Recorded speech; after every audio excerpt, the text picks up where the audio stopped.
Aloha everyone, it's Christina with Maui Horoscope, and I am here today because it is September 8th, and I wanted to do the reading for what I'm seeing that's going on, and there is a lot going on. First, I want to say that this is sidereal astrology. It's if you go outside and look up in the sky, this is what you're going to see. Right now, the sun's in Leo, Mercury's in Virgo, Jupiter's in Sag, Pluto's in Sag, and Saturn's in Capricorn. For the I'm including the outer planets. Neptune is in Aquarius, Mars is here 3 degrees of Aries, Uranus is 15 degrees Aries, and today the moon is in Taurus. Here the North Node is at 0 degrees Gemini, Mrigashira.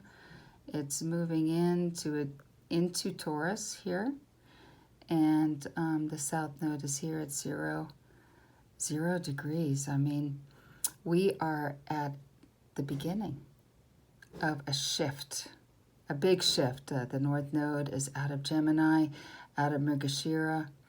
It's moving into through Mrigashira and into Rohini, but fully into the Taurus part of Mrigashira, since that it bridges between Gemini and Taurus.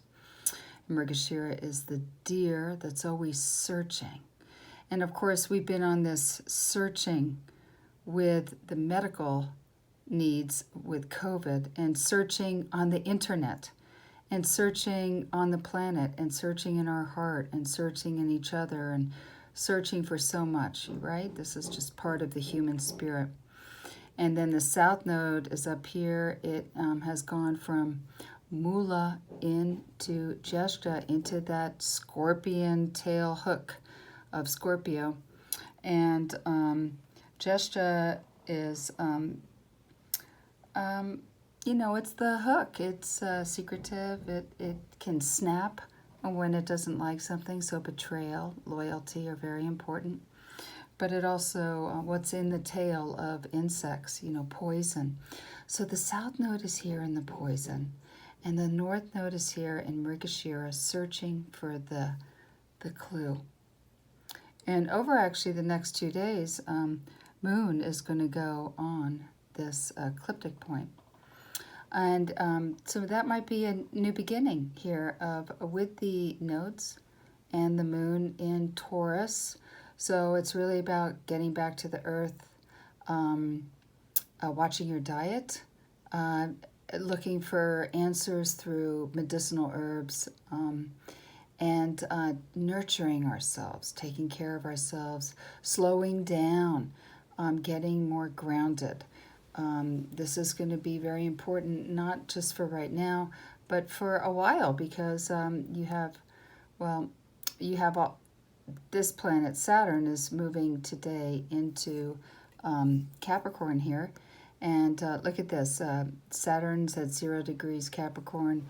The node is at 0 degrees Gemini, going to be moving into Taurus, backwards into 30 degrees Taurus. And Mars is here at 3 degrees Aries. And Mars is in Ashwini, and it's the horse's head. It's looking for medical answers, and it needs. We need to Mars in Aries. We need to clean up our diet. There's the fire too. Mars in Aries. Jupiter and Pluto, let's ravage things in Sagittarius, in fire, very close to Saturn and Earth. So the Earth is getting scorched right now. I'm so sorry, everyone. Venus here is in Pushya and Cancer. So we need to really nurture ourselves. We all need to visualize water falling in California and Oregon and Colorado. We need to ask the water to come in. Right now Venus is opposite Saturn, so people are kind of they're they're assessing their relationships. A Venus opposite Saturn's like, hey, is this good for me? Are my needs getting met? Am I able to meet the other person's needs? Am I being disciplined and focused? These are days of discipline and focus. Look at this. Venus, Mars, and Saturn are all... Venus is opposite Saturn, and it's got the T-square with Mars. Mars has got the 4th house aspect onto Venus. So people are getting agitated, obviously, and more agitation to come. I mean, the next couple of months are on fire. And but with Jupiter at the end of Uttarashada, we really need to take responsibility and take a righteous attitude, to have a powerful work ethic with our belief systems and our attitudes and our hope and our willingness to teach others and be a savior in the society. Really, with Jupiter, with Pluto, there's opportunity to make some big changes for the betterment of all. And, you know, every time I think of that, I think of the toilet. Why do we add so much water to waste? That needs to be improved. But race relations, Jupiter and Pluto and Sagittarius, exposing the racial problems, exposing the fascism, exposing the sexism, exposing using children as prostitutes and sex slaves for men who then become self-righteous, and they're like, hey, well, I've got enough money, I can do whatever I want. You know, I mean, all of these kind of things that are crawling out of society that have always been there. So my thing is today, starting September 8th, when I look at the chart, I see kind of a lot going on. We're lucky we have Sun in Aries, in Leo here, and Mercury in Virgo there. It's like we're having enough self-respect and, you know, ability to breathe and take ourselves in. And then with Mercury, have some discernment. Again, Mercury in Virgo. Let's focus on our diets and our health care. Venus in Cancer. Let's focus on nurturing ourselves and our health care, our lungs, our stomach. North Node moving into Taurus this month. Let's focus on the earth, the garden, the diet, right? Mars with Uranus. Lots of fires, earthquakes, lots of vitamin B12, people. This is freaking out people's nervous system.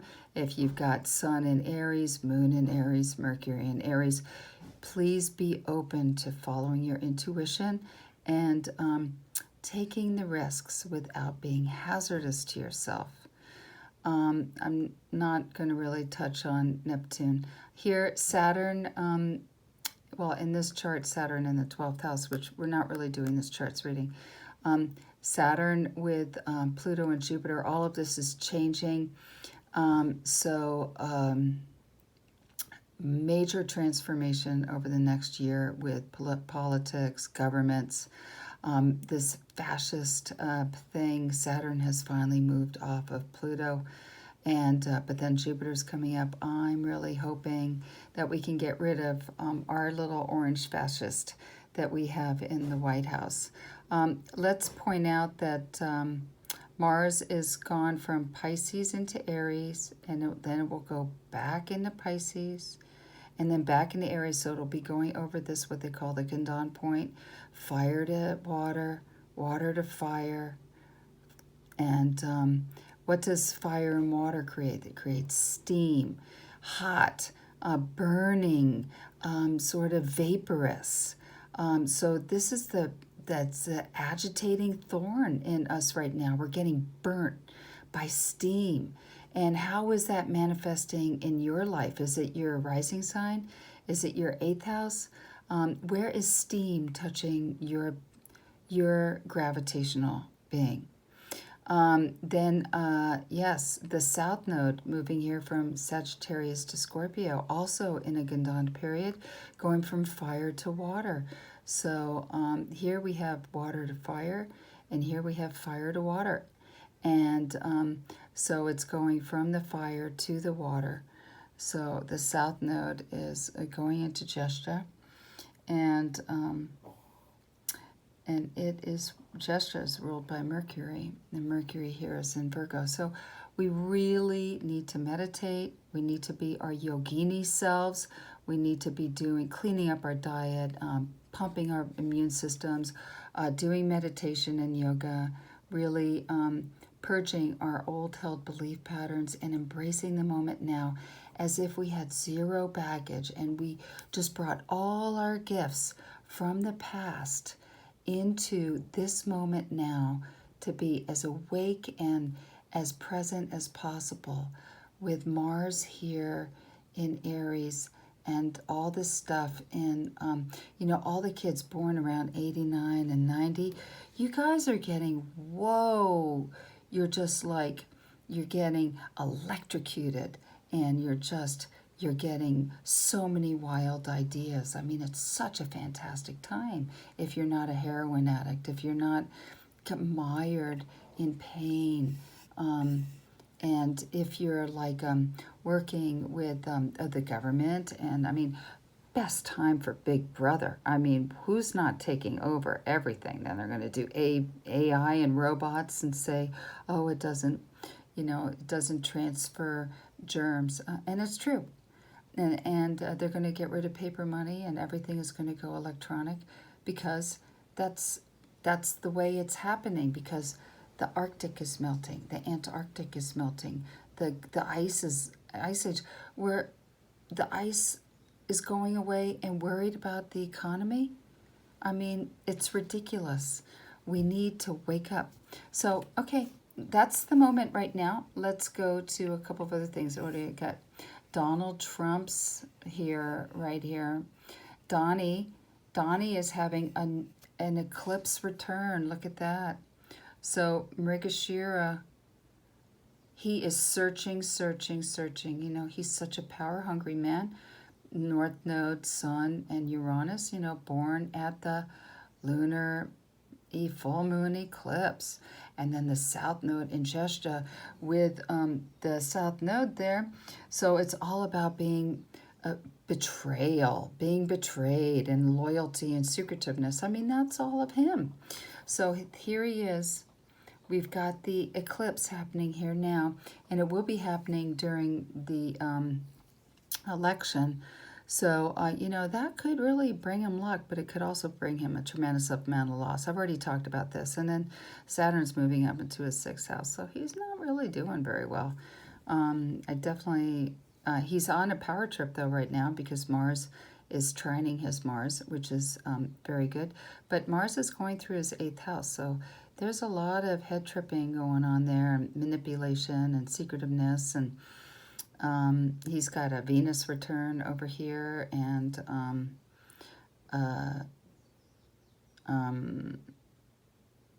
mostly just that South Node and the North Node here. This was the big power tripping thing for the past year and a half. With the Mars in the 8th house, I feel like it's not really very good for him on the election side. On the other hand, the North Node in the 10th house, is basically, this is a karmic thing. We'll see what happens. Who comes out and votes, how the election is shifted around, and all that kind of good stuff. But, I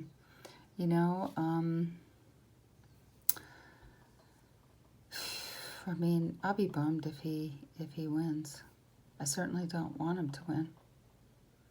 All right, let's go on to that next chart that I have. I have a chart.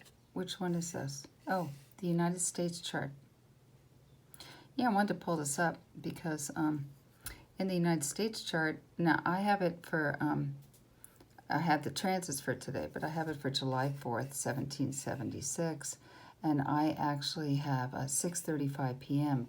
because for me, the end of the day is around 6:37 in June on the East Coast, because it is still really hot then.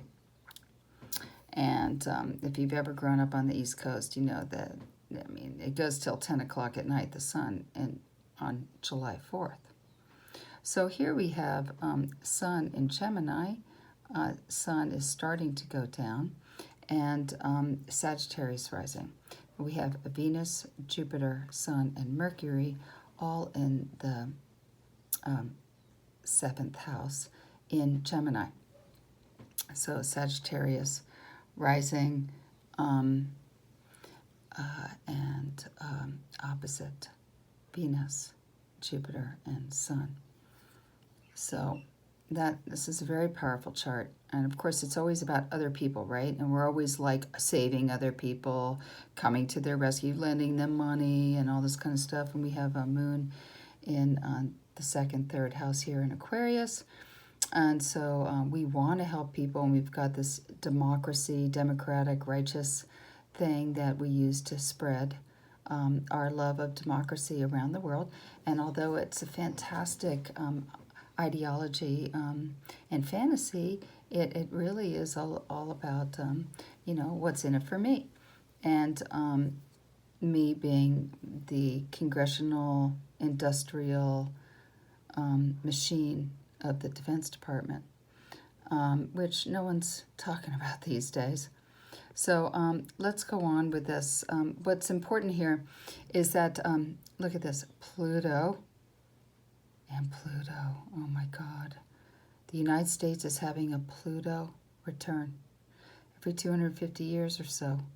And Saturn is here. Oh my God, it's going to be such a cold winter. It's going to be a bleak winter. It's going to be a transformative winter.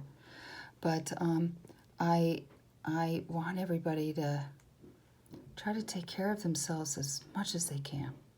It's definitely a time to be out in nature, with nature. And it's also really a time to meditate and become quiet. I just feel like the economy, like all the budgets and the state and the county, local levels, and then the feds, it's going to be coming back to roost when this Pluto and Saturn here move into the 2nd house. And that's going to be like kind of a big wake-up call. And, is Biden going to be dealing with that? I mean, whoever it is, there's going to be more accountability. Let's just put it that way. But it is in Uttarashada, and we need to be very responsible, righteous, and we need to have a powerful work ethic to make things happen right now and to really do a powerful transformation. They need to do Andrew Yang's idea of universal income. That would be absolutely perfect. If everybody was getting $2,000 a month right now, it would be really awesome. And let's see, what chart is this? Oh, that's today. So this is my little report here of, let's go back till today. Actually, I'm gonna put some transits in here because I got really scared the other day with, I was looking at a chart, and it is January 21st, 2021.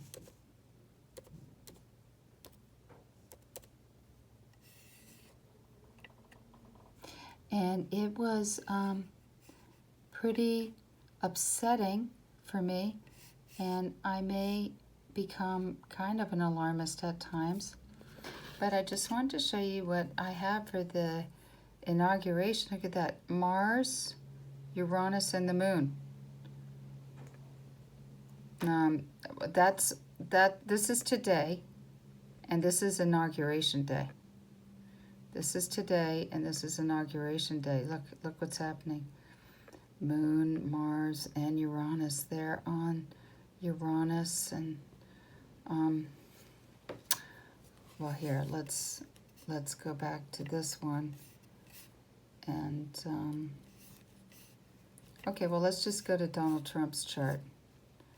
Back to chart selection.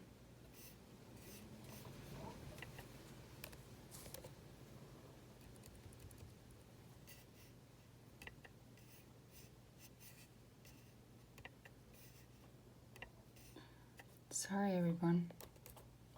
Whoever is even here. I only have like 15 followers. That's okay. I don't really care. I'm happy to I'm doing this because it's really important for us to try to get a handle on what's going on. Okay, so here is Donald Trump's chart, and here's the election.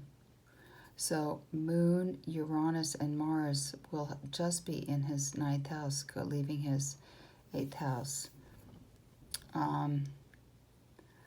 That's really not so bad.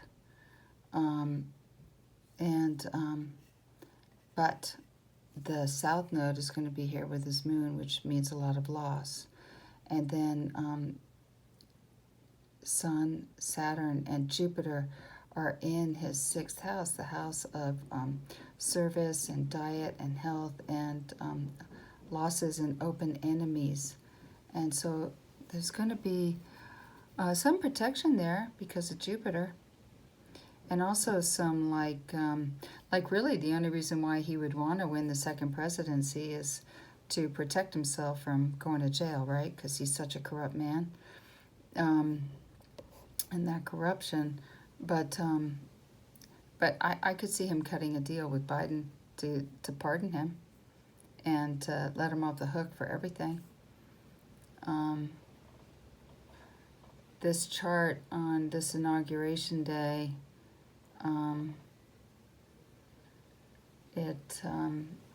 it looks very chaotic and very problematic, and a lot of unrest. A lot of unrest. Let's. Oh, I can't go to. I know I can go to this.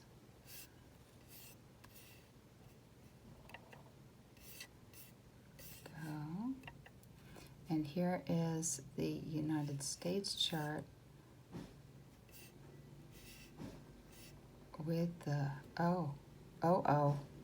look at that. On the United States chart, look at this, loner. There's a sarpa then, right on the Mars of the United States in the sixth house. And everything else is below that. And the Sun is here on the natal Pluto, and Saturn is here, and Jupiter is here. Well, you know, that really could indicate a really old man like Biden, right? A really old man. What happens if Biden gets elected and then dies before the inauguration? You know, there's that Moon, Uranus, Mars, little Kamala there. I think Biden's going to win. I think Biden's going to win because he's the older man. Look at that Sun, Saturn on the Pluto of the United States with Jupiter there leading. And he's like, he's Mr. Institution. Let's get the train going and the post office and the schools. And his wife is got her master's in education. She'd be way better than what we got going on now, which is like a whole lot of Putin going on. Well, a lot of ugly stuff is going to be coming out. Look at that North Node. Everybody, you know what? Everybody's got to be focused on the COVID. Everybody's got to be focused on maintaining their health and well-being.